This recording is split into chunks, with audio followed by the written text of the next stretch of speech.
I counted the days by the mailbox, not the calendar. I marked time by the sound of the postman's steps on the gravel and the weight of the envelope in my hand.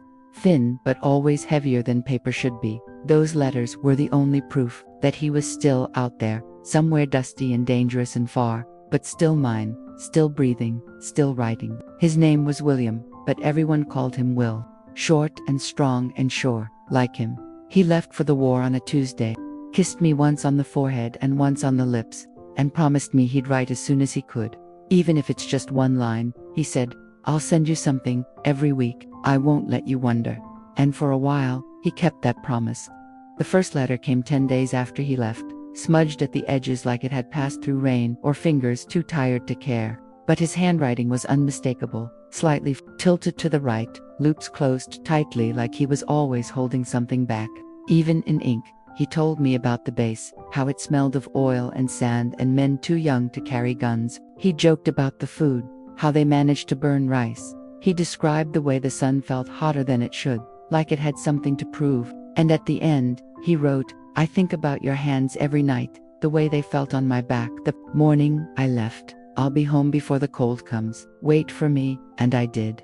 Every letter that followed was a lifeline. I read them slow, once with my eyes, then again, out loud, just to hear his voice in the silence of our house. Then again with my fingers, tracing the indentations in the paper like they might tell me more than the words alone. But it was the fourth letter where something shifted, not in what he wrote, not at first, but in what was written outside. The envelope said to Eleanor May, not Emma, my name, but Eleanor. I stared at it, confused, thinking maybe the mail had been sorted wrong. Maybe someone else's letter had found its way into my hands. But the return address was his, and the handwriting was his, and when I opened it, it started the same way they always did. "My darling girl, I miss your laugh and the way you used to tease me when I couldn't find my keys." That was me, not someone else. Those were my memories. So why the wrong name? I told myself it was a mistake, a slip of the pen. Maybe the envelope had been reused. Maybe he was too tired to notice. War does things to men. I had read that in books and letters from other wives, so I put it away, tucked it in with the others, tied them all together with a ribbon I had worn in my hair the night before he left. But the next letter said to Sarah E., and the one after that to Catherine Louise, and every single one started the same way, "My darling girl," and every single one ended the same way, "Wait for me." By the 8th letter, I couldn't pretend anymore. I laid them all out on the floor, a trail of pages and envelopes and names that were not mine, and I read them again, slower this time, looking for inconsistencies, signs, slips, hidden messages that might tell me what was happening, if I was being lied to, if there were others, if he was writing the same words, 2, 3, 4, 5 women, scattered across the country, all of us waiting for someone who didn't belong to any of us, but the stories inside the letters were mine. He talked about my mother's cornbread, about the red dress I wore on our 3rd date, about the chipped mug he always used for coffee, the one with the little blue flower. Details no stranger would know. The names didn't match, but the memories did. I wanted to write back, to ask him directly, but I didn't know what name to use, didn't know if I was supposed to be Emma, Eleanor, Sarah, or Catherine. Didn't know if confronting him would stop the letters altogether, and I couldn't bear that, so I kept waiting. I kept reading. I kept folding his words back into the envelopes, like they hadn't cut me open.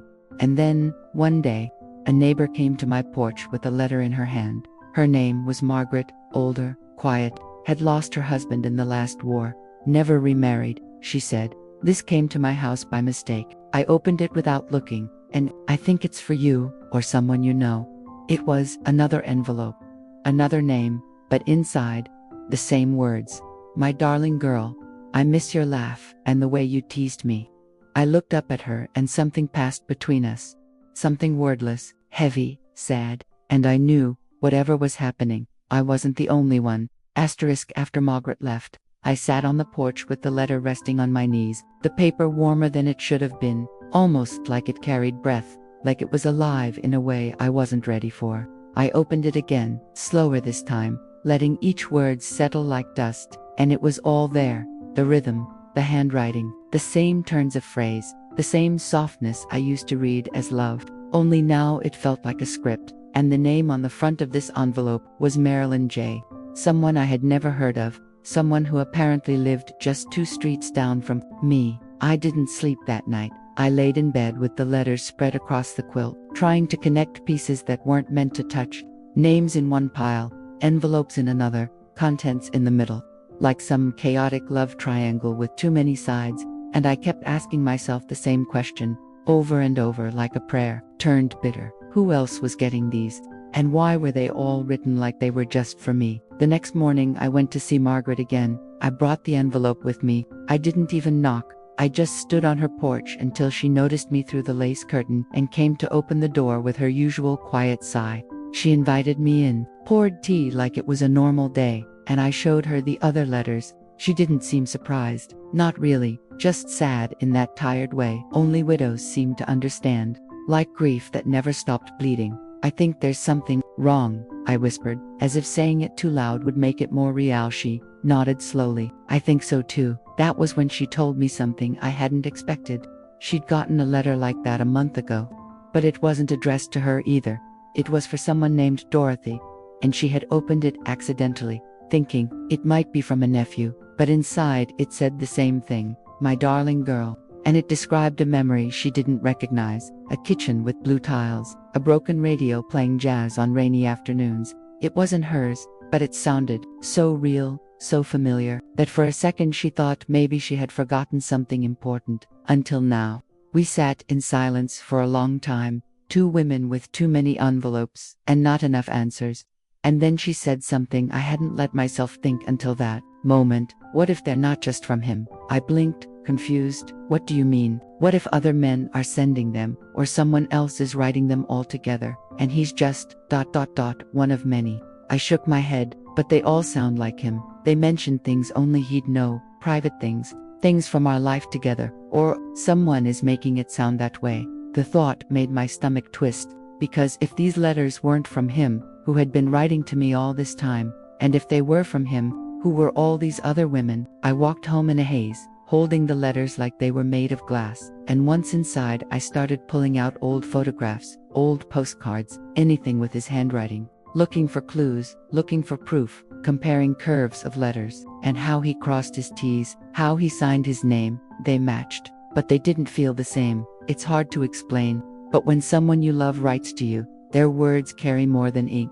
They carry breath, rhythm, weight, and these words, though they looked like his, didn't carry him anymore. They carried something else, a formula, a performance. Later that week, I went to the post office and asked the clerk, a woman named Ruth who had known Will since he was a boy, if she had noticed anything strange about the letters I'd been receiving. She hesitated, like she wasn't sure if she should speak, but then she leaned in slightly and said, "You're not the only one getting them." I froze. What do you mean? There's been a few others, same return address, same handwriting, always different names, and ... Well, one woman came in last month to complain because hers stopped coming. She was heartbroken, said he promised her Christmas, said she had a dress picked out for when he came home. Do you know her name? I asked. Ruth looked around, lowered her voice even more. Lillian Monroe, lives over on Pine Street, third house from the corner. I thanked her and walked straight there. I didn't even think. I knocked on Lillian's door with a heart pounding so hard I thought it would shake the wood loose, and when she opened it, I saw something in her eyes that mirrored mine. Shock, grief, confusion, maybe even guilt.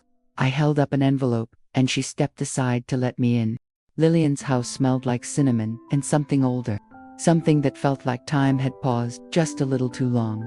She invited me into the living room where a blanket lay folded perfectly over the edge of a chair, and a photo frame rested on the table with a picture of a man in uniform. Not Will, not quite, but close enough that I looked twice. She didn't speak at first, just motioned for me to sit, and then she walked over to a small wooden box on the shelf, opened it, and pulled out a bundle of letters tied with pale blue ribbon. I could tell before she even placed them in my lap that they matched mine. I didn't need to read them to know what they said, but I read them anyway. The first one started just like mine. My darling girl, I missed the way you smile when you're trying not to laugh. That was something he told me once. Years ago, on the porch, after I spilled coffee and tried to pretend I wasn't embarrassed. The phrase had been ours. Now it belonged to Lillian too. I looked up at her and saw that she already knew. They're the same, aren't they? She asked, voiced quiet like a thread. I nodded slowly, not every word, but enough. We spent the afternoon reading, comparing, laying the letters side by side on her table like they were pieces of a broken mirror. Every one of them started the same way, soft, familiar, full of warmth that now felt synthetic, and every one ended with the same phrase, "Wait for me." I don't know when I started crying. Maybe it was the 6th or 7th letter. Maybe it was the moment I saw a phrase lifted word for word from one of mine, only this time addressed to Lillian. Or maybe it was just seeing her face, tired, hopeful, devastated, too familiar. There were small differences, names of towns, recipes mentioned, tiny changes that made each letter feel personalized. Like someone had taken the time to make it almost real. But not quite, not all the way.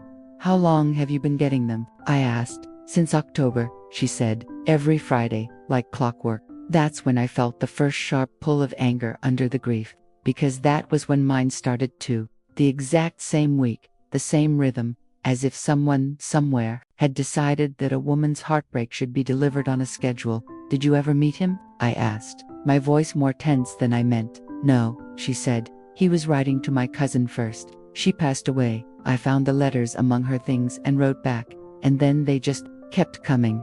I sat back, dizzy, the room spinning, with possibility. "So he wasn't writing to you first either?" She shook her head, but I thought maybe he needed someone.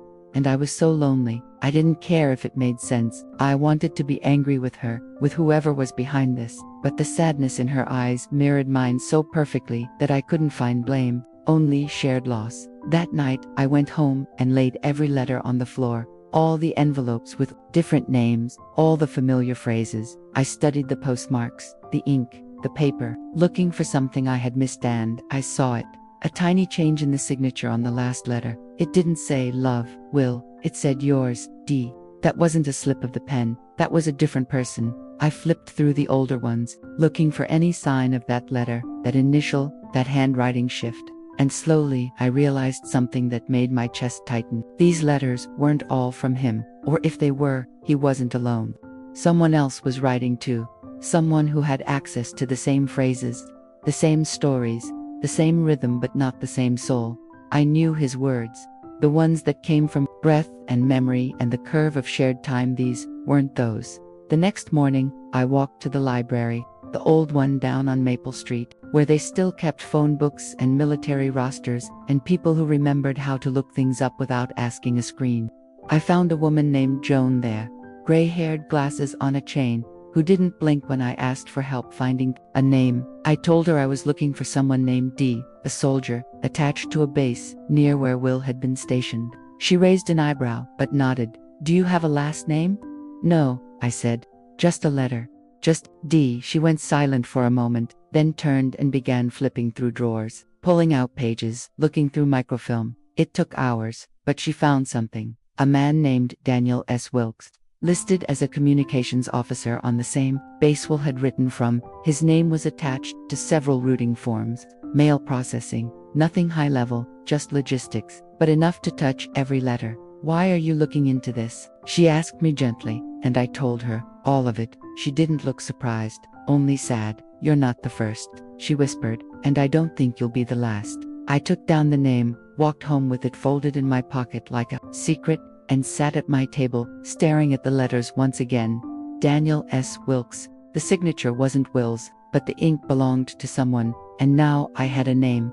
Daniel S. Wilkes. The name sat in my pocket like a burning coal, not hot enough to scream, but hot enough to never forget it was there. I folded and unfolded that paper more times than I can count, just to remind myself it was real, that there was something, someone, behind all of this, and not just a coincidence made of bad handwriting and war. I didn't know what I was expecting to find when I started searching for him. Not really. Part of me thought he'd be long gone, buried under medals or scandals or quietly erased from the records like a bad dream. But his name came up faster than I thought it would. A phone number tied to an old address, a location not far from the base where Will had been stationed. I waited 2 days before I called. 2 days of pacing the living room, reading and rereading the letters, touching the places where the ink had smudged like maybe it would speak, like it would confess. 2 days of debating whether I was chasing answers or chasing a ghost. When I finally dialed, The phone rang 4 times before someone picked up. Wilkes, residence, a man's voice, deep, calm, older. I didn't know what to say. My mouth moved, but no words came, so I hung up. Coward, I thought, but not because I was afraid of him. I was afraid of what he might say. I tried again the next morning. This time I spoke. Hi, my name is Emma, I said. I think you might have known someone I knew during the war. A pause. Then, who? Will, I said. William Hart. He wrote to me, and I think maybe you helped send those letters. Another pause, longer this time. I remember Will, the voice said, slower now, cautious, but he's been gone a long time. My heart stopped. Gone. He died over there, in 72. I was there when it happened. No, I whispered, that can't be right. He wrote me letters. After that, for months, years, I know, he said, and his voice cracked. Silence stretched between us like something alive, something heavy. You wrote them, I said. Not a question. Yes, he answered. I sat down on the edge of the couch, the letters falling from my hands like feathers soaked in oil. Why? I asked, and for the first time, he told me the truth. Will had been part of a small unit, tight-knit, quiet, the kind of group that didn't show up on many lists, didn't get parades or news stories. They moved through shadows and silence, and one night, during a mission, Will stepped on something that wasn't supposed to be there. Daniel held him as he bled out. The last thing Will said was, "Tell her I'm sorry I broke my promise. Tell her I wanted to come home." That's when it started. Daniel wrote the first letter as a kindness. Just one, just something to soften the blow when the army told me he was missing. Just a voice to carry me through the not knowing. But he didn't stop, because I wrote back, because I believed, because I made him feel less alone. And then, other women. He found their names in Will's things. Letters he had written but never sent. Names he had spoken softly in sleep or pain. People who had touched his life in different ways. Some real, some imagined. And Daniel started writing to them too. Not to deceive, not at first, but to keep Will alive. I thought I was helping, he said. But then it got out of control. I didn't know how to stop. I asked him how many. He didn't answer. I asked him why he kept going. He said, because grief is a storm. And I thought maybe I could be the lighthouse. But he wasn't. He was the wave. The next week, I visited the base. It was quiet now, decommissioned. Weeds growing through cracks in the pavement. A shell of what it had been, but still holding ghosts. I walked the perimeter, held the letters in my coat pocket like they might carry his scent, his breath, his truth. I stood in front of the old barracks, closed my eyes, and whispered his name, and for a moment, the wind shifted. Not enough to prove anything, but enough to feel something. When I got home, I wrote to the other women. I told them what I had learned. Some didn't respond, some did, and we cried together, because love twisted is still love, and sometimes, lies come dressed in the voice we miss. The most asterisk, I could have burned them, every letter, every envelope with a name that was never mine. I could have piled them in the fireplace and lit a match, and watched the paper curl into ash like it had never been folded by hand. Never kissed at the corner, never sealed with something that tried to be love. But I didn't, because even though I knew now that they hadn't come from him, not all of them, maybe none of them, they had still arrived in my hands when I needed them. They had still filled my nights with something warmer than silence, and that mattered. It mattered more than I wanted to admit. Grief is strange like that. It doesn't always care where comfort comes from, only that it comes. So I kept them, not in the same ribbon, not in the box under my bed where I used to store them like treasure, but in a small drawer in the kitchen, beside the matches and the spare keys and the takeout menus, where things go when they're no longer sacred but still not ready to be thrown away. I told Daniel I forgave him. He cried when I said it. I don't know if he believed me. I don't know if I believed myself completely. But I said it because I had to, because the weight of holding on to betrayal was heavier than the truth, because he had tried to do something good in a broken way, and I had accepted something false because I needed to believe. We spoke a few more times after that, not about the war, not about the letters, but about books, and the sound of winter coming, and how some memories feel like they happened to someone else. And then we stopped, because sometimes even closure needs silence. I walked past the mailbox. Now, without checking it, I don't wait for the sound of gravel crunching. Don't listen for the sigh of the postman's tired boots. I let the days pass without tallying them in ink or paper. I let time be what it is, soft, relentless, a river that forgets what it carries.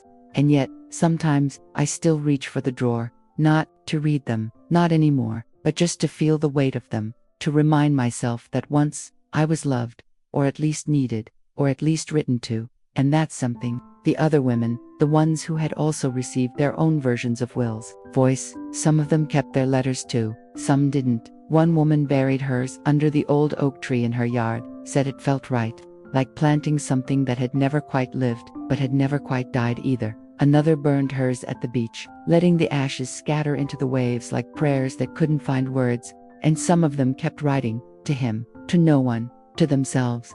I think that's the thing about grief we don't talk about enough. It makes writers out of people who never picked up a pen, because when there's no one left to talk to, the page becomes the only place brave enough to listen. Sometimes I still imagine what it would have been like if the letters had been real. If every word had been his. If every promise was planted in truth and not crafted in borrowed ink. If he had come back, if he had stepped off that train and smiled at me and said, "Did you wait long?" But I know now that kind of imagining doesn't serve me, because love isn't only about what happened, it's also about what didn't. And I loved him. That part is real. No matter who wrote the letters, no matter how many names were printed on the front, the person I held in my arms, the memories we made, the way his hand fit into mine like it had been shaped just for that purpose, that was real. So I light a candle for him every year, on the anniversary of the last letter, not the day he died, not the day I learned the truth, but the day the last letter arrived. Because that was the day the voice went silent. And silence is how love ends, when it has nowhere else to go. I think sometimes about writing a story, not like this, not letters, but a story that others could read. Maybe someone would find it one day, tucked in a bookshop or passed down in a family, and they'd read the words and feel something stir. And maybe they'd write back, not to me, but to someone they miss, someone they once waited for, someone whose name they still whisper in their sleep. And maybe that would be enough, because in the end, all we really want is to be remembered, even if the memory isn't perfect, even if the story is stitched from half-truths and good intentions, even if our name was never the one written on the envelope.